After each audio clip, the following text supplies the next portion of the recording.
Hey, it's Matt. Welcome back. So, Project Peterbilt.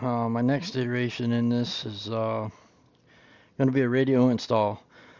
So, if you happen onto this because of the tags that I put in there, if you're considering upgrading a radio in a truck that's not yours or that's you're leasing and you want to be able to take all the components out and you don't want to do anything with the wiring, you might have come to the right place because I haven't seen any recent videos done on this. So, I figured I'd go ahead and get this one up. So basically what I'm going to be doing is I am going to be using a wiring harness that I sourced off of Amazon, and it is for the concert class and Delphi style radios that you see in just about every truck manufacturer. So um, Peterbilt, Volvo, Kenworth, just about every truck uses that radio. So um, that harness right there, I was able to find through another YouTube search, and I believe it sources back to a Volkswagen. But if you go on Amazon and search for it, it's going to be Peterbilt or Volvo truck wiring harness, and this will come in, and it's all labeled on this white right here, which you probably are not going to be able to see, but maybe so. But each one of the inputs is marked on there, so it should be where I'm taking that wiring harness and plugging it into the truck and then matching that wiring harness to the radio head. So in theory, and I'm sure this is the way it's going to be because if it's not, I'm not going to do the install. I should be able to take this radio out when it's time to turn in and replace it with the factory radio without any modifications to the truck whatsoever.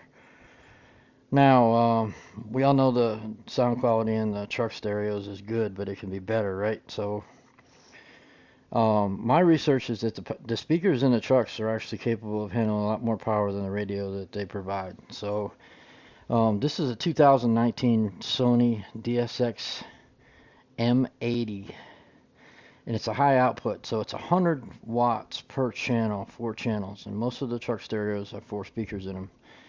If you got 6 speakers, they're probably hooked up to 4 inputs, so that's pretty much standard. And then on the Peterbilts, some of them have a subwoofer under the bunk. Mine does not, and it is a 5-inch sub, so it's pretty small. So that sub I got off of Crutchfield, and I was trying to do this on a budget, so I wanted to make sure that my whole budget was less than $1,000, and I think I come in at about $849 on this. So that is going to be the Rockford Fosgate P300-10T. So the P stands for power, and the 300 stands for the power rating RMS. So this is where you need to educate yourself a little bit when you are looking for an amplifier and you see some cheaper ones on Amazon. You see all the different numbers there. The one that I'm paying the most attention to right now is power rating RMS versus peak. So my understanding of RMS is what it's really capable of sustaining, and the 600 is the max. So you're going to see a lot of this style powered subwoofers that advertise more on the wattage side, and that's on the max. That's not on the sustainable. So 300 should be plenty for the subwoofer. I mean, I basically listen to a lot of country, a little bit of rock, and a lot of audiobook. So that doesn't have any effect at all on the audiobooks, right? But anyway, I'm not interested in thumping the speakers to the point where I'm rattling the windows. I'm just interested in a clean, clear sound, and that's basically what I'm going for. So if you're going to entertain this for yourself, there's a few things in my mind that you're going to need. So like I said, I sourced the Rockford Fosgate unit and the radio, and that radio is going to give me everything that I need. It's got USBs, iPod USB, pre-outs, and an auxiliary jack, and I believe it has a remote, and it also works with an app. So I'm not so much interested in the XM radio. This does have that capability if you want to add that additional unit to it. I just don't do that because that antenna pretty much sucks. I just stream that, and I stream it through an iPad on a dash or an iPhone. I guess you could do it either way. I use an iPad. It's just a little easier for me. So that explains why I went with that particular radio unit. Is the 100x4, and then it's got the capability of doing the iPod. So that was really my major concern with it. All right. So if you're going to do the install yourself, there's a few things you're going to need. Through Rockford Fosgate, I got the amp. I went ahead and went with the Rockford Fosgate install kit, which is going to be the coax cable, the power cords, and the fuse. I'm hoping the fuse is in there, and if it's not, that might be a problem for me, because I might have to go get one, but we'll find out later. With the amp comes the quick connects. So this is a quick disconnect, quick connect plug. So basically you put everything together there and you clip this into the edge of the unit. It mounts on the side over here. So if you did have to take it out because it was in the shop or something like that, you could easily do it, and that's where that all plugs in right there. Pretty simple. This clip should plug into this, and everything can be disconnected, and that can be carried out if it needs to be. So all of this comes with it, and there's also, I guess you could say this could be kind of important. This is a, basically it's a potentiometer. This controls the amount of bass boost that you're going to get. So I'll be running that somewhere up into the cab to make it possible for me to adjust how much I'm getting on the subwoofer. So as far as the actual wires and connecting the wires from the wiring harness that's with the radio to the wiring harness that you got off of Amazon, these are quick connects for the power, and all you basically do is put everything inside of there, and it makes a nice tight connection in there. You don't have to worry about doing any soldering with this. You can basically just go with it. It basically screws the two ends together and makes a compression fitting.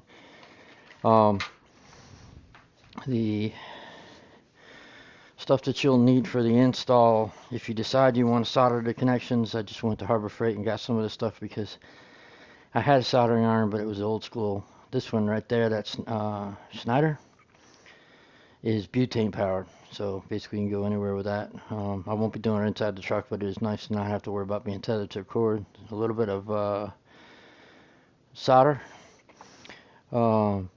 This protective wire wrap, I'm going to be putting that protective wire wrap on any of the wires that are exposed under the sleeper, just because, you know, we got tools and stuff we put in there. I don't want to take a chance on chafing a wire, especially a power wire.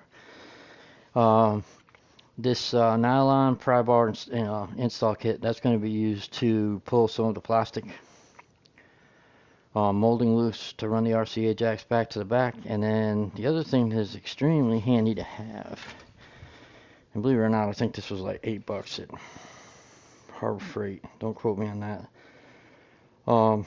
This is 11 foot of what they call wire running.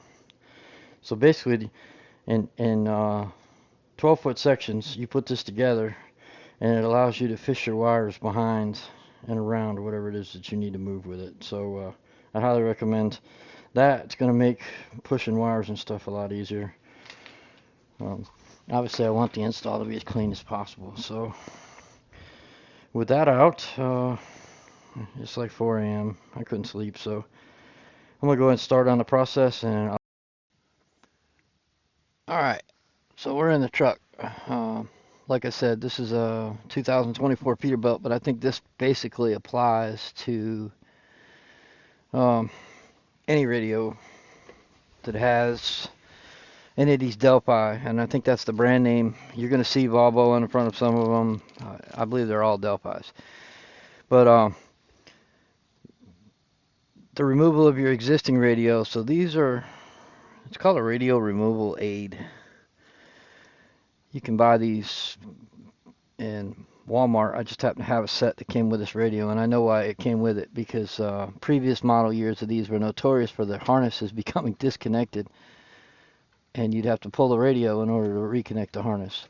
So basically you're going to take these two devices and push them into these holders until you hear a snap on both sides, and the unit basically just pulls out just like this. So as soon as it pulls out, you're going to see a bunch of wires in here. Um, this is going to be your AM/FM antenna wire. So you'll disconnect there first. And obviously the power needs to be off to the truck. You need to kind of be careful with this. I wouldn't say it's a major issue to hit voltage disconnect. Obviously I don't want to do that because I don't want to lose all the lights inside the truck. I need them. But you want to try to be careful not to have any whoopsies, because like I said, if you're leasing it or if it's a company truck, it's not yours. So most it's going to do is pop a fuse. It's really not that big a deal. But disconnect your AM/FM antenna.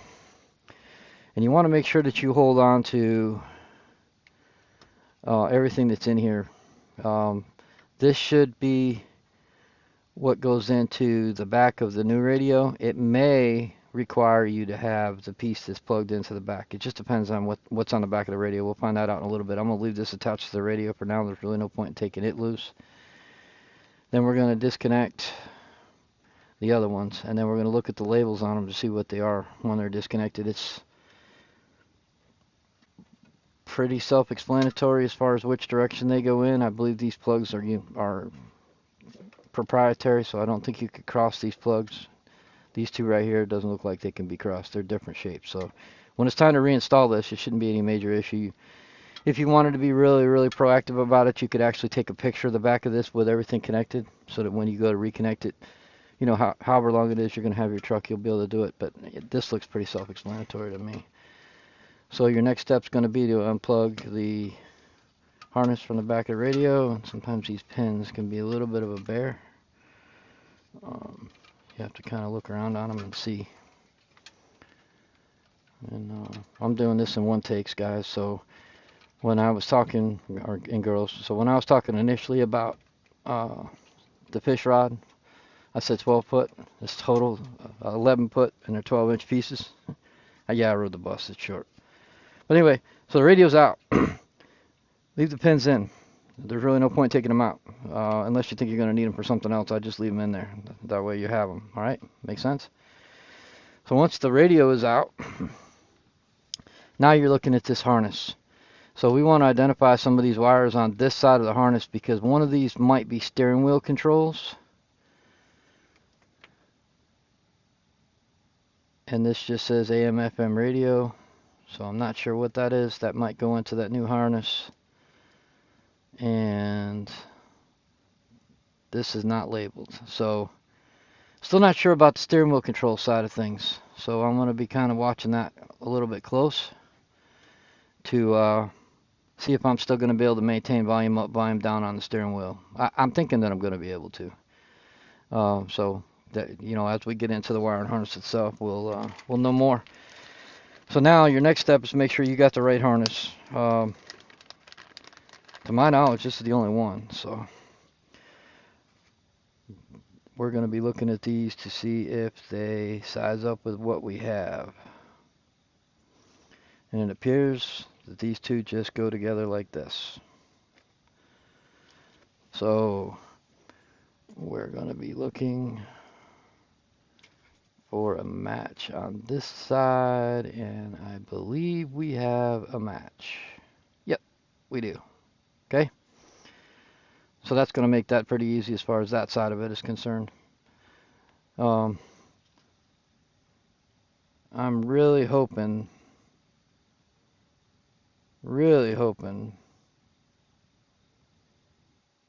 that I don't lose steering wheel controls. If I do, I do. I mean, I've got a remote for this thing, so I'm not going to lose a lot of sleep over it. There is a on Crutchfield, and I when I told you before about Rockford Fosgate, I got stuff from Rockford Fosgate. I got all of it from Crutchfield, and one of the reasons why I just ordered everything from Crutchfield, I probably could have saved a little bit of money with the cables by getting them from someplace else, maybe even off of Amazon. But when I did it to Rockford Fosgate, they were offering Sony financing 0% for 6 months. Ridiculous interest rate if you don't pay it off in 6 months. But my plan is to utilize the store card from Sony and then pay it back. So this is going to be the end that I'm going to need. So This is going to be going into the radio wiring harness when I do the soldering together, and I'm not going to put that on the video because it's pretty self-explanatory. This is basically a replacement of this.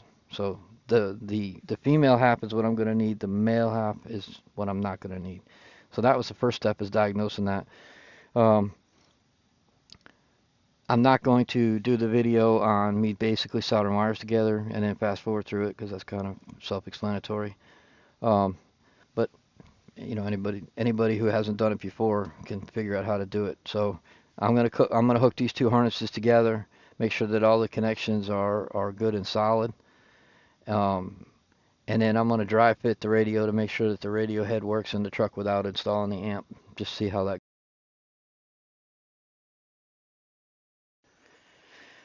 I guess I forgot part of it, so I partially reinstalled it so that I could explain this. This is the chassis that holds the radio in place. So this has push tabs to basically just lock it in place. You're going to need to pull this out, and it's basically just pull from the inside and pull it straight out. It doesn't take a lot of force to take it out, but you got to be pretty careful with this. This thing is pretty easy to bend, and it will be a bear to reinstall this radio if you've got these tabs all screwed up on this. So basically just take all the tabs and push all the tabs back in when you remove it. These little metal tabs right here that you see slightly detented there. Just push those back in. And then take this and push it back into the radio unit. Just like this. Okay? And you put these two back together. This is what those pins were pushing out so that this radio would come loose, and basically you just leave it like this. So now when it's time to put this back in, you'll put this chassis in first. And in some cases, to be honest with you, you might be better off just taking these tabs out, pushing the whole unit in together with all the wires connected, and then pushing the radio in. And you know, just want to be careful to A, make sure you take this out because it's going to be for this unit, and then B, make sure that you're careful not to bend it and mar it up so that it doesn't make it hard for you to put it back in. All right. So I will go ahead next and hook up to my iPad with the line out jack on the back and play some music in it and make sure that the music is working. And then I'll get back to you with my thoughts on the difference on the volume versus the stock and the quality once I get a chance to kind of play through it a little bit and fine tune the tunings on it. But this right here, this wiring harness, if you're not doing the amp, this is basically a one and done deal. You put the new chassis in and then push it in, and you've just replaced your radio head unit. And when it's time for you to turn the truck in, it's just a matter of pulling this unit out and putting the other one back in. So really not a whole lot to it as far as that's concerned. This is the only way that I can foresee doing it on a truck that you don't own. And to be honest with you, you would think that adding an aftermarket unit might add some value to the truck, but actually bone stock may also. So you've got that option. But the reason why I selected this particular unit, it's a marine radio, and then we don't need marine, but the other install videos I've seen on this, it's been used on Harley Davidsons and things of that nature, which makes a lot of sense with it being a marine unit. I thought that based on what I was seeing, that this was the unit that was the best for me because of the power output that we were talking about before. So that's why I selected that one. And like I said, going through Crutchfield with it, you could probably order it off of Amazon if you wanted to. I mean, you know what the model number of the radio is. You could probably do another radio. There's no reason why you couldn't put any radio you want in. I was just looking for maximum power output for the speakers that I have in the truck without changing the speakers, and the ability to have the line outs for the amp. So that's where I got on it. All right, I'll get back to you in a bit. Okay, before I get too far into the completion of the install, I need to catch back up with you. So the unit's mounted, everything tested out, RCA jacks were run, amp was run. The best place to get to run the RCAs is to remove this center panel. It doesn't have any screws in it, it's just to push it. So take this loose. Once that pops out and out the way, it gives you access to reach into the back. And then the fish stick that I was talking about, put the rods together. When the radio is out, there's a direct line that goes down right to here, and it comes out here. Alright? All of the panels, this panel does not need to come on. Leave that panel on. You don't have to take the cup holder out. Just the top panel, and then all the panels down below, and there's screws in them. Once you get those loose, make sure you run everything up and high. Follow this electrical, and you'll be safe. This is up and above and below the steering wheel controls. Take all the panels loose, all the panels loose. Take the kick plate loose. Once you get the kick plate loose, you're really short on coax for the RCA jacks. So I still haven't wrapped this, but I'm going to wrap this and shove it in to the corner right there so it's not seen. But I'm using those ports that are naturally available. It's access points for electrical cords to come out to plug into that inverter socket. Then run it through along the back side to here. I haven't finished shielding everything off yet, but I've shielded everything that's in here. So your cables will come out. Another one of those ports that's right here next to this plate. This plate here, you got another one of these. They pull out. I've taped it and covered it here. It's not going to make contact with the bed. There's actually a little bit of a bumper there. It's right there. Alright, so the video cut out on me there when I was doing the final on the install, but I just want to follow up and finish up with my thoughts on it, and encourage you to do it if you're interested in maintaining your radio. You want better sound, you want better quality, you want the subwoofer. All this stuff can be pulled right back out of the truck. It's really not a big deal. I mean, when it's time to turn this in, I may leave the coaxes back there, but I'll take all the other components out, swap them out, and nobody will even know it's there. As far as the sound quality is concerned and my thoughts on whether it was worth it, absolutely. I mean, it does exactly what I want it to do. I didn't have to make any modifications to the truck speaker, so my understanding coming into this was that the speakers are great quality, the radio's underpowered. So that answered my question, because it sounds clean at any decibel level. With respect to the wiring, I would make some suggestions. If you follow the color codes off of the radio head that you buy and mount them to the harness, and you go color for color, match for match, it'll work fine. You will have to use the switch, the accessory switch, to make your radio operate. So what I would recommend doing is connecting the power supplies for the radio to the constant power wire, which is the yellow wire. That way you can manually turn the radio on and manually turn the radio off, and you don't have to idle your truck or turn your switch to accessory to use your radio. That would be my suggestion. And the other one is the source power for the amplifier, so that the amplifier cuts on only when there's music being played. The red and white wire that's in the wiring harness that is designed for accessory power, that wire can be used as a power source wire to possibly have your remote switch on. I had it all wired together. I tried it a couple different ways. I was able to reuse those connectors that I showed you, and I tried it both ways, and what I come up with is the best solution for me is to have the radio powered by the constant power circuit, so I don't have to worry about idling, and then go with it that way. So that decision is totally yours. It's either way you want to go on that. So like I said, sorry for the edit out on the end of the video there. It was hot, and I'm glad that I got it in and got it over with. There's no point in trying to redo it or make it look fake by doing it as an afterthought. So there you go. Hope you enjoyed it, and if you decide to go this route with it, fantastic.